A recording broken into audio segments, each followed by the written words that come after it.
ക്രിസ്മസിന് cake മുറിച്ചാലോ star തൂക്കിയാലോ ക്രിസ്ത്യാനി ആവില്ല. ഓണത്തിന് പായസം കൂട്ടി ഉണ്ടാൽ ഹിന്ദു ആവില്ല. പെരുന്നാളിന് ആട്ടിറച്ചി ബിരിയാണി ഉണ്ടാക്കി കഴിച്ചാൽ മുസ്ലിം ആവില്ല. ഇതൊക്കെ ഹിന്ദുവും മുസ്ലിമും ക്രിസ്ത്യാനിയും ചെയ്യും. കാര്യം അവർ ഇതൊന്നുമല്ല. അവർ ജീവിക്കുന്ന മനുഷ്യരാണ്.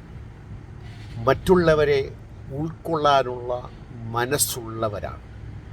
ആഘോഷങ്ങളെ ഇഷ്ടപ്പെടുന്നവരാണ്. എന്നാൽ മതം തിന്നുന്ന ചില പോക്രികൾക്ക് ഇതൊന്നും ഇഷ്ടപ്പെടില്ല. അതുകൊണ്ട് അവറ്റകൾ കൂകിക്കൊണ്ടേയിരിക്കും, പാടില്ല പാടില്ല പാടില്ല എന്ന്. പക്ഷേ ജനം അത് ചെയ്തുകൊണ്ടേയിരിക്കും. കൂകി തളർന്ന് യുവന്മാർ ഒറ്റപ്പെടുന്ന ഒരവസ്ഥ ഉണ്ടാവുക തന്നെ ചെയ്യും.